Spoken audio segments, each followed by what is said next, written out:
Oregon under attack has been trending on social media regarding the protests and takeover of a government-owned wildlife refuge building in Oregon. And I need to point out that there have been no reports of any violence, as the hashtag suggests. But Montel Williams, who was also trending today on Facebook, called for federal law enforcement to remove the protesters by using deadly force. But the big questions in this situation are: who are the protesters? Why are they there? And what do they want? So I invited someone on the show tonight who's been writing about this at thestream.org. She is the senior editor there. Rachel Alexander, welcome to America Trends. Thanks for having me on. And that's so funny you mentioned Montel Williams, because I used to go on his show a few years ago as a political analyst occasionally.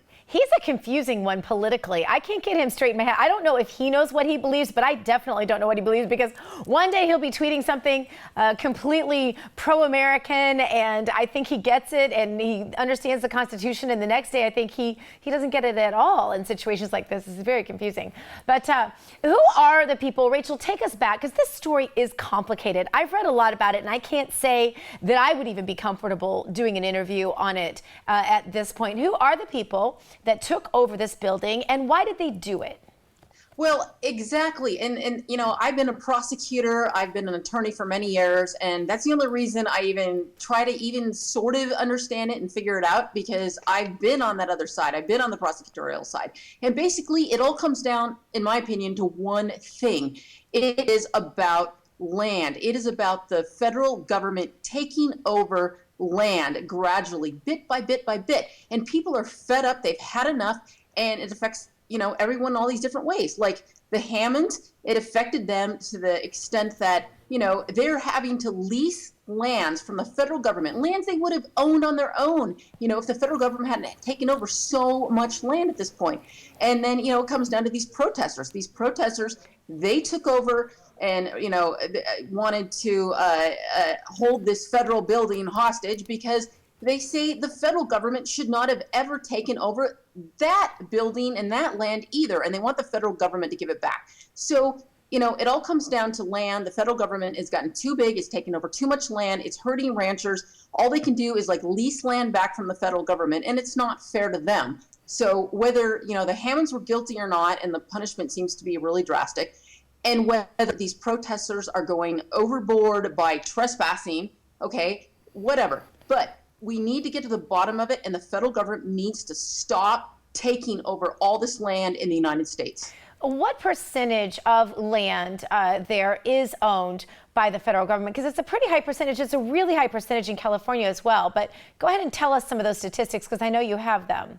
You know, off the top of my head, I don't remember. It seems like it might be like 1/3, but that's insane for the federal government to like have off limits 1/3 of all the land in the United States, when people are like saying, oh, we have overpopulation, we have places that people can't move to. And now these ranchers, all they can do is like lease land back at rates that keep being, you know, increased every year. And like in this area in Oregon, they're saying, you know, there's endangered species, so they have to all retreat. And, you know, I mean, they're like being forced out of their living. And you know what? You know, as long as we are all eating meat and we are all eating, you know, cattle and we're, you know, milking cows for milk, there has to be places for these ranchers to go.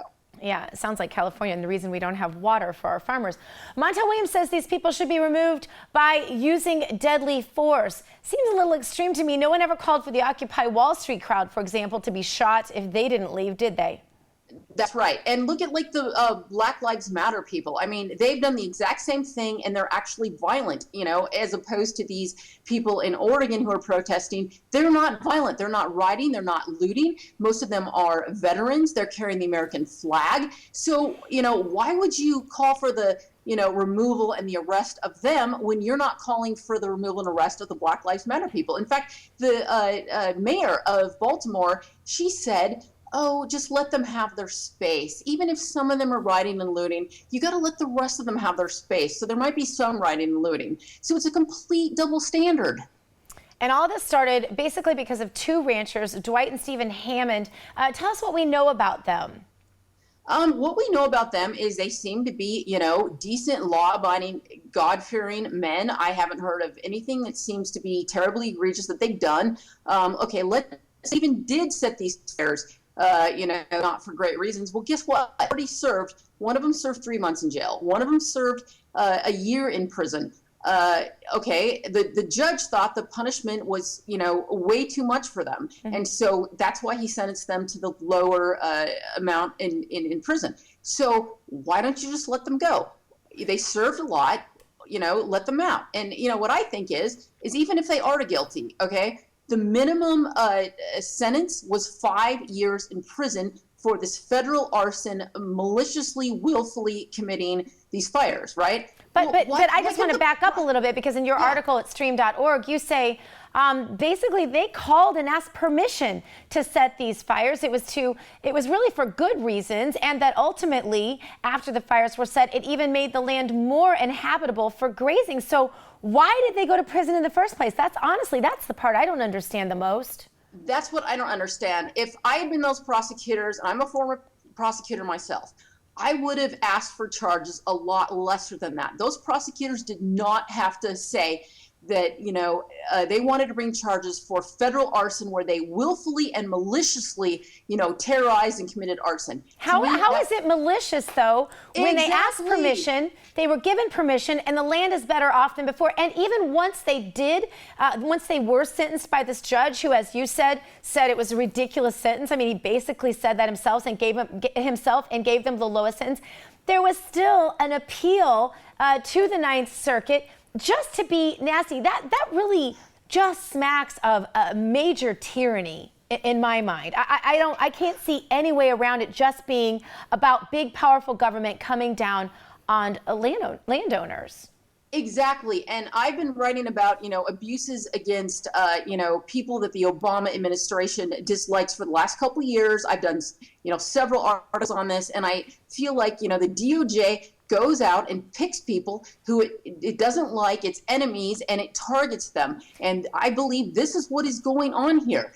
And, if you're like a rural landowner and you're raising cattle, I mean, you are an easy target for millions and millions of dollars behind the Justice Department. Mm-hmm. And, there's so many other ones that I've covered. And, I have a friend who is a former manager at the DOJ in Phoenix, and he told me they used to joke about how they would call it the Department of Social Justice, because basically, yes, they would be handed down orders from above, and they would be required to prosecute Obama's political enemies. And everybody just turned the other way because you'd lose your job and you'd get in trouble if you didn't do it. Wow, that's some scary stuff right there. You hear about this going on with Child Protective Services. You hear about it going on here. It might be time for a new president. Thank you so much for being with us. I want to tell everybody you should go read her articles on this story, because it will make it all make sense to you. It's very hard to sort of snapshot it for television or even for radio. But thank you so much for being with us. Rachel Alexander, senior editor of thestream.org. Coming up next, our